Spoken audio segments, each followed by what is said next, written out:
안녕하세요. 다산에듀 대표 전병칠입니다. 자, 여러분들과 함께 전기 기능사 필기 예상문제집 강의에서 만나게 되어 반갑습니다. 이 예상문제지는 제가 지난 CBT 시험이 시작된 2006년도부터 2020년도, 2021년도까지 해서 총 지금까지 출제됐던 문제 중에서 여러분들이 꼭 알아야 되는 문제, 시험장에 간다면 무엇보다도 꼭 알아야 되는 문제들을 가지고 집대성해서 만든 그런 문제지입니다. 따라서 여러분들이 문제지를 쭉 풀다 보시게 되면 똑같은 내용을 물어보는 것 같은데 뉘앙스가 다른 것들도 있고 또 어떤 문제들은 조금 낯선 문제들도 있습니다. 그럼에도 불구하고 여러분들이 이 내용을 학습하셔야 되는 이유는 무엇보다도 실전 감각을 기르는 훈련이 가장 유효한 공부 방법이 바로 이 문제지를 이용한 문제풀이이기 때문에 그렇습니다. 이 문제풀이는 제가 여러분 3단계로 중요성을 좀 알려드릴게요. 주의해야 될 것은 바로 이런 겁니다. 첫 번째, 이 문제를 공부하시는 분들은 어떤 분이냐면은 앞에 이론에 대한 학습이 어느 정도 끝나신 분이 공부를 하셔야 됩니다. 이론 학습에 대해서 어느 정도 종료가 되신 분들, 왜냐하면은 이 문제지 하나만 달달 외워서 시험을 봐야 되겠다라고 하시는 분들은 이 영상을 아무리 많이 보아도 실제로 이해하는 데 한계가 있습니다. 이 문제풀이 영상은 제가 여러분들이 이론적인 내용을 어느 정도 학습하셨다라고 생각하고서 그 다음에 넘어가는 단계이기 때문에 혹시 이 영상을 혹은 이 강의를 아직 본문에 대해서 학습하지 않으신 분이라면 다시 한번 본문 학습을 하고 잠시 책을 덮어두셨다가 이어서 학습하시기를 바라겠습니다. 그래야지 여러분들이 이 문제지를 푸는 시간 그리고 더불어 이 영상을 보는 시간이 전혀 아깝지 않은 올곧게 모두 다 오롯이 여러분들의 시간이 되기 때문에 그렇습니다.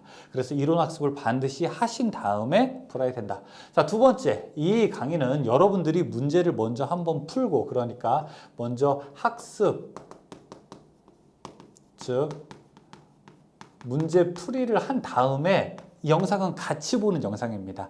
문제지를 처음 펼치자마자 저와 같이 영상을 보면서 학습하는 것이 아니라 여러분들이 이미 한번 문제는 쭉 풀어보시고 그 다음에 저와 같이 한번 풀이를 해보는 그런 영상입니다. 따라서 문제지를 놓고 영상을 보시면서 나는 이렇게 생각했는데 여기 전병칠 원장은 이렇게 하는구나 라고 하면서 하나씩 이렇게 보시면서 같이 넘어가도록 할게요. 그렇게 풀다 보면 아주 어려운 문제들도 있고 아주 쉬운 문제들도 있고 나는 이렇게 외웠는데 저렇게 외우는구나 라고 하는 방법들도 조금 더 자세하게 조금 더 확실하게 보일 것입니다.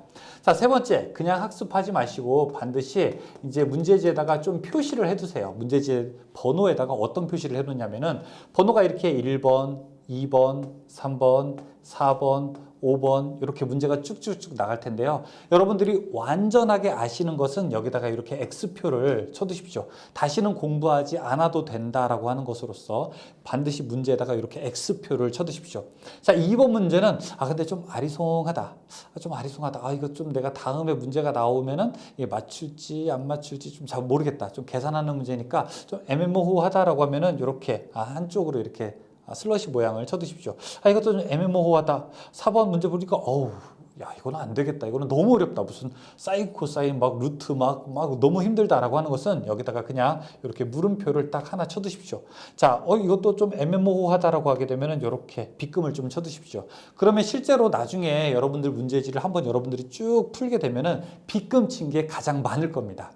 그 다음은 아마 물음표일 수도 있어요. 자격증 공부는 어떻게 하는 거냐면은 우리가 수능 공부하거나 아니면은 어디 가서 입사 시험 준비할 때는 이 물음표 있는 거, 빗금 쳐 있는 거를 모두 다 X로 만드는 것이 다른 시험 보는 거, 상대평가일 때는 하는데요. 자격증 시험은 몇 점 맞으면 되는 거죠? 60점 맞으면 되는 거 아닙니까? 그러니까 나 자신과 그냥 혼자 싸우면 되는 겁니다. 절대평가이기 때문에 자격증 시험에서는 아주 어려운 것들을 내가 그냥 밤새서 끝내버려야 될 거야 라고 하는 생각을 하지 말고 애매모호한 것들을 공부하는 겁니다. 그래서 다음에 책을 두 번째 펼치거나 이제 여러분들이 한번 보고 자, 저와 같이 영상 풀이를 할 때에는 2번 그렇게 하는구나. 맞아. 이거 내가 다음에 나오면 절대 안 틀려 라고 하면 그때는 이제 이렇게 X를 치는 겁니다. 다음에 이제 3번 문제 보고 그 다음에 그래도 이거 아리송하다. 다음에 이제 이거 보면은 이제 4번은 모르겠고 자, 5번 그래도 아리송하다 라고 하면 이제 다음에 공부할 때는 1, 2번을 뛰어넘고 다시 3번부터 가게 되는 겁니다. 그래서 3번 이제 알겠어 라고 하게 되면 이렇게 가는 거고 그러면 여러분들이 학습이 계속 계속 반복되게 되면 반복될수록 무엇? 결국에는 완전히 아는 것과 이렇게 물음표 있는 것 두 개만 남게 되는 거죠. 물음표 있는 것은 절대 건드는 게 아닙니다. 그냥 구경만 하는 겁니다. 그래서 마지막에 야 정말 내가 이제 X표 칠 건 다 쳤다. 더 이상 할 게 없다. 난 이제 한 번에 나 자신과 한번 싸워보고 싶다 생각하시는 분들이 이제 이 물음표를 넘어가게 되는 겁니다. 사실상 X표를 어느 정도 쳤다라고 하게 되면 우리가 60점 합격선에는 충분히 도달했다고도 할 수 있습니다. 그러면은 어느 정도 공부를 해야 되나요? 이런 질문들 많이 하십니다. 어느 정도라고 하는 건 없습니다. 시간이 되신다면, 여러분들 능력이 되신다면 최대한 많이 하십시오. 최대한 많이 해서 손해볼 것 같잖아요. 60점 시험인데 90점 맞아서 합격하면은 30점 손해본 것 같잖아요. 그렇죠? 왠지 효율적인 공부를 안 한 것 같고. 그렇지 않습니다. 그거 모두 다 여러분 머릿속에, 여러분 마음속에, 여러분 손에 다 기억되는 거고요.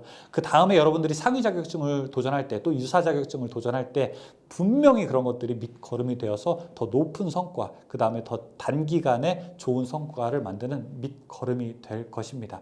따라서 지금부터 저와 함께 전기 이론, 전기 기기, 그 다음에 전기 설비 총 1136문제를 풀어볼 텐데요. 푸는 내내 여러분들이 조금 힘든 순간도 있을 거예요. 하지만 힘든 순간들은 이렇게 물음표 치면서 하나씩 넘어가고 그 다음에 좀 잘 풀리는 것들은 빗금을 치거나 X를 치면서 편안하게 학습을 하시기 바라겠습니다. 우리가 너무 스트레스 받지는 말자고요. 그렇죠? 중간중간에 힘든 거 있지만 결국에 여러분들은 창대하게 빛을 낼 것입니다. 그리고 저도 그 길에 함께 해서 여러분들이 소중한 결실을 맺으실 때 저도 기꺼이 옆에서 박수를 쳐드리도록 하겠습니다.